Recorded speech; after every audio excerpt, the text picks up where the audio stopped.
And that decision, and this is why I tell people that one decision, that's it, that's all you need. One decision and your life changes. Once you commit to that decision, it will change. Each and every one of us is a legend. We have a story to tell, a world to build. And if you're here because you are done just striving to make a dollar because you want to make a difference, then you are in the right place. Welcome to Legend Maker Radio, a Legend Maker Global podcast. Karen, Putz, how the heck are you? Look at you. Look at you. I want you to tell everybody, first of all, I have to tell you, okay, Karen and I have known each other since we are guessing between 2013 and 2016. It's whenever Chris Bergen's book, The Impact Equation, came out. And we have not had a chance to sit down and talk in all of these years. So this is our first face-to-face conversation in either 6 to 9 years.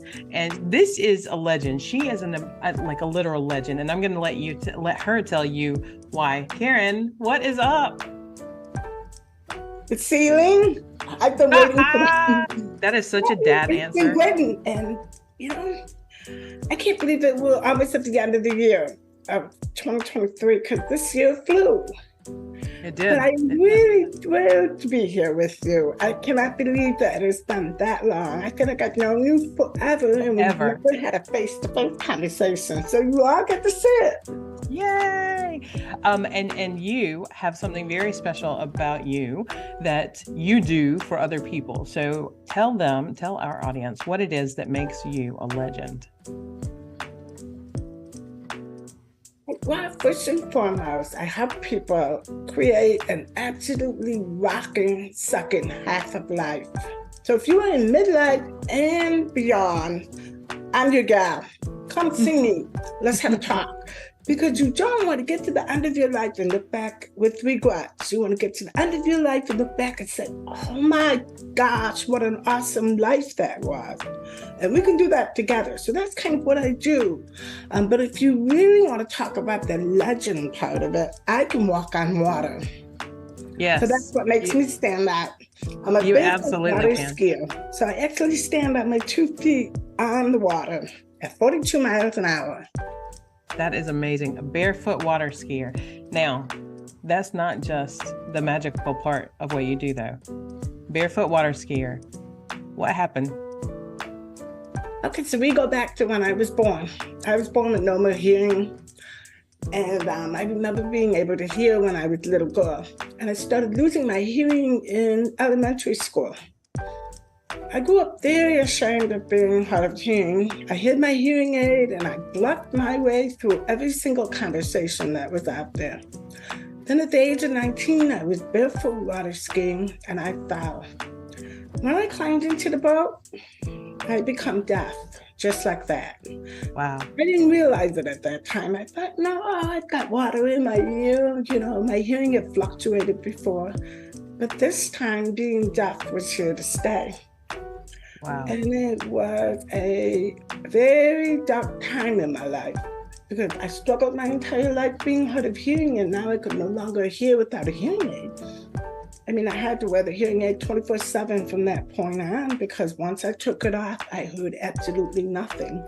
And then during the night, I had tinnitus. And for those of you who have no idea what that is, imagine hearing sounds constantly, almost like a waterboarding. It just comes and it comes and it comes and it comes and you cannot shut it off. So that stayed for nearly the first year. Wow. Yeah, it was not fun that first year after becoming deaf. But I woke up one morning and I thought, okay, this is here to stay. I can't change it. And I decided to just become the best possible deaf person I could be. And that decision, and this is why I tell people that one decision, that's it, that's all you need. One decision and your life changes. Once you commit to that decision, it will change. And I did. I committed to it, and it's been amazing. It hasn't been easy, but it's been amazing. There's been a lot of blessings. So even though I cannot hear like everybody else can, I still have had a wonderful life. It doesn't stop me. You and I are having a conversation right now. I'm looking at the captions. The captions make our conversations connect. So I just tell people that one decision, that's it. You are one decision away from changing your life. I love that. I love that. And making that decision is just the first step. The second is committing to it. And I think that's the hardest part. And I think that's where people stumble and fall. Did you ever find yourself challenged by that commitment after your decision? All the time. But the commitment, the decision is what drove me. Because I didn't want to go back to before the decision. That's not an option. So making the decision, making the commitment, and moving forward, you are right. A lot of people give up on the action part. It's too hard. I don't know enough. I'm not skilled enough. I am too disabled. I'm too young. I'm too old. I'm too whatever it is that you have rolling in your head that keeps you from the decision and the action. That's often a problem. Because once you get from the decision to the action, that's when things start happening. And it's that stuff that goes on in your head that keeps us from getting out of bed and actually doing the stuff that we said we were going to do. And in my case, I had to learn American Sign Language, and that was a whole new language for me, and I struggled. I remember sitting in classes and just wanting to cry because I didn't get it. You have to go like this, and I'm like, might as well have been Japanese. So I think often we give up when the hard looks like it's too hard. So that could be like a lack of faith in yourself, like that can trace back to like, I can't do it. Okay, the door is shut. The faith in themselves would be able to help them keep that door open, I think. I don't know. So with your commitment, what was, once you got over the challenge of learning American Sign Language, what did you do with that? Is that how you were communicating at that point, or did you take another route? For me, learning American Sign Language opened up a whole door for me that I didn't have before. Now I could use an interpreter. Now I could make a phone call with an interpreter. I could do things that I couldn't do before. I was just thinking when we were talking is that's where coaching comes in. When you have a mentor, somebody who's further along the road for you, who says, I know how to do this, and you can do it too. Come with me, here's the tools, here's how we do it. That's so valuable. It really is. It really is. And for me, it was looking at deaf leaders, what they did. And then I just became a leader. I just took the skill and I just started leading deaf clubs. I started doing things. I started making changes. We were not able to order pizza back then. So I went to the local pizza Domino's and set them up with a special phone. They took orders for us. Wow. So it is seeing what is the problem, and being the person that provides the solution. I love that. And so you you took it upon yourself to step into a leadership role and make changes in your community for people who were like you and unable to do the things that others could do. I love that. I freaking love that. Who are some of the leaders that you said, you mentioned deaf leaders. Who are some of the leaders that you looked up to most? One that comes to mind was Marley Matlin. So a lot of people with hearing know her. I just remember sitting there watching her getting her Oscar award. She was the first deaf person that I knew who was on television and outliving her dream. She actually wrote and manifested her dream. There's a letter in the Deaf Museum that Marley Matlin wrote. And in there, she wrote that she was going to be a movie star and be in Hollywood. She manifested that as a teenager. And to me, that was like a powerful lesson. Like, wow, deaf people can do stuff. Exactly. So that was one. And then there were many others. Deaf doctors, deaf lawyers, deaf pilots, deaf, you name it. Right. And what got you, like, because I'm looking at that art behind you. Is that not your art? That's my art. Yeah. I started painting a couple of years ago. And again, this is something that I teach people at any age.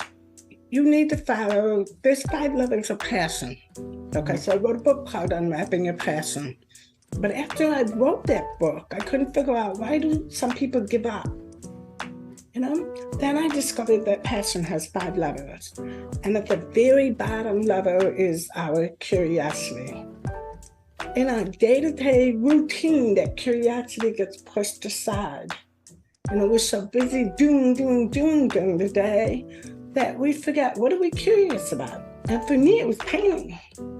I picked up a paintbrush and I found alcohol ink. Next thing I knew, I fell in love. Wow.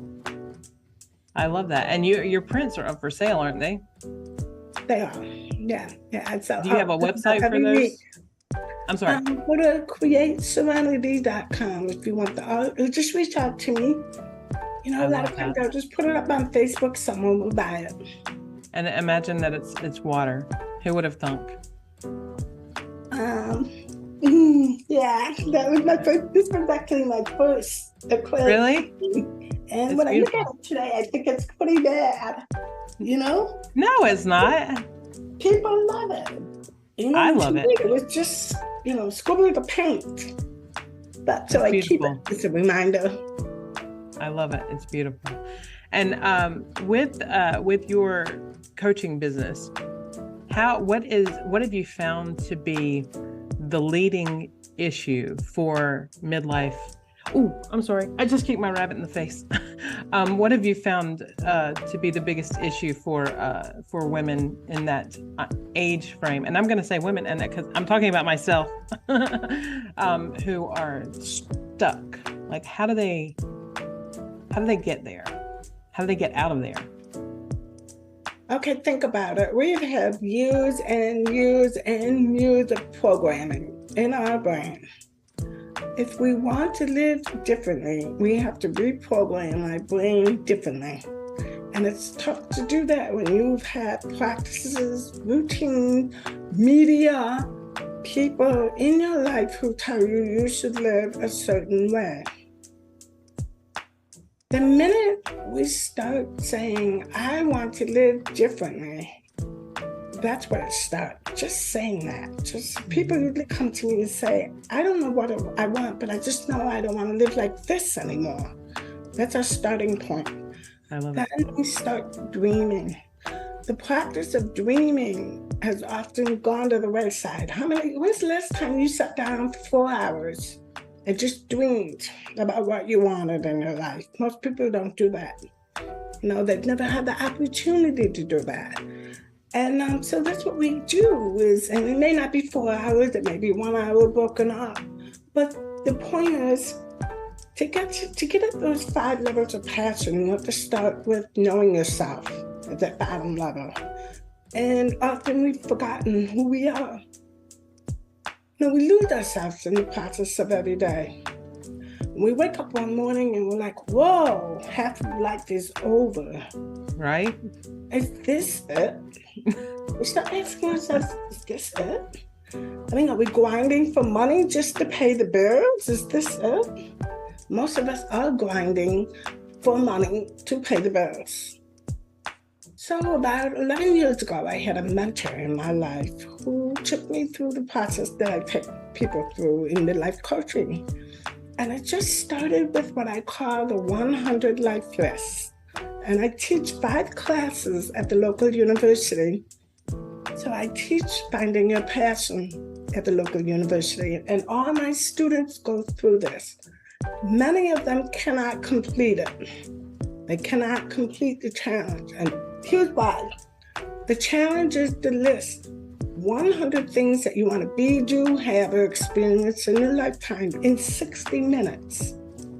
60 minutes. Now, 160 minutes. Why am I doing that? 2 reasons. One, yeah, you're a little blurry. I know. I don't know what happened. Hold on. Sorry. Sorry, I'm battling a cold here. So why do I make my students do 100 things in 60 minutes? And there's 2 reasons. Number one, they've never done it before. I can guarantee you maybe 1% of my students have an actual bucket list. 1%. Mm-hmm. That's it. Yeah. That's it, 1%. The second reason is you have no time to rationalize. You only have just enough time to look in your heart and look in your mind and get it written down. You got 100 of them. Come on, people. I've had the lowest was about 15 things, and then people give up. This is after sitting an hour. Wow. Sitting 1 hour, and they can come up with only 15 things. Often it's because they've never allowed themselves to believe, to dream, to even think it's possible for them to even have anything. So this activity alone is lifelong. And I have 120 students, so I get to read 120 lists. And it's just amazing. It's absolutely amazing. I ran into a student the other day at the store. It was so funny. And he said to me, oh my gosh, I've accomplished about 16 things on that list in 1 year. Oh, wow. And it's like, wow. That's amazing. Okay. It works. So that's one of the tools I use in my coaching. I love that. I'm going to try it. I'm going to see if I can do it. I'm going to set a timer. I don't know if I can sit still for an hour, but I'm going to try it. But I love that. And you have... I'm talking to your phone. Oh, good idea. I do that all the time. I talk to Siri all the time. Right? Siri's my best friend. That's what I was about to say. Siri is amazing. She's just always there for you. And so with the life list, what is, before we close, what is the biggest piece of advice that you can give people if they were to sit down and do this? How would they get started on that life list? I would say this: tomorrow is not promised to us. We live as if there is a guarantee of tomorrow. Mm-hmm. There is none. When you recognize and realize that, then you start to think and live differently. You start to think about what really is important to you in your life. How do you want to live this life? Everybody lives it differently. You have to decide how you and you alone want to live that life. We have people who have sold homes, bought RVs, taken off. There's pretty much anybody who thinks that they can't do somebody, there's somebody out there doing it. Truth. You mentioned a dream that I used to have, actually, and that was, I used to dream of packing up my kids, and road schooling is what I wanted to do for them. I wanted to get them out of the system and teach them life on the road and all of that. I did not do that, obviously, but I don't even think I could have handled it if I tried. But what's the most audacious dream? Honest. But that's not stopping you from doing 2 weeks on the road today with all of them. True. That is very true. That is very true. What's the most audacious dream that you have, that you're dreaming of or maybe working on? Right now, the most audacious dream is probably getting a lake home on the Finger Lakes. And I say that's tough only because it takes about $1 million, for the home that I want. But I very much believe it's possible. I do sell 1 million books. So if you're out there listening today, go grab a book and go buy a book, and maybe I'll invite you to the lake home at some point. I love that. I love that. Unwrapping Your Passion. That is a beautiful cover, by the way. That is so inspiring. And I love that you are doing this work. I love that you have overcome the challenges that you have overcome. I love that you have an unstoppable fire in you, Karen. And like that has been an inspiration for me since the time I met you, because you're an amazing human being, and I think the world of you. And I thank you for being here today. And I thank you for bringing your passion to this screen. And I hope everybody does go and pick up Unwrapping Your Passion. And is it on Amazon, or do they have to order it from your website? It's on Amazon. All of my books, I have 18 of them. They're on there. What? So yeah, go buy one of each, and that may come what happened. I did not even realize you had written 18 books. I knew you had written a couple, but I had no idea that I was like, I was not prepared for that 18 to come out of your face. I love it. That's amazing. That's a lot to say. I'm glad that you're out there saying it. Yeah, when you have something inside of you, go do it. Basically, for me, it was writing books. I love that. I love it. Awesome. Okay, so we're going to look for your author page on Amazon. I'm going to put all the links in all the places. And thank you so much for sharing your wisdom with us, with the legends, as the legend that you are today. And I'll talk to you soon. Thank you for having me. Oh, it's yes, like this? Thank you for having me. Thank you. Awesome. Thank you so much. And that brings us to the end of another Legend Maker Radio episode. Thank you so much for joining me today. I hope it was valuable. I trust that you are feeling lit and on fire for your purpose, and that you are ready to continue on your path. And if you haven't already, please be sure to subscribe to Legend Maker Radio so you never miss an episode filled with wisdom to help you change your world and build your legend. Thanks for tuning in today. I'm your host, Tanya Datta, signing off with a reminder that together we can rebuild the world.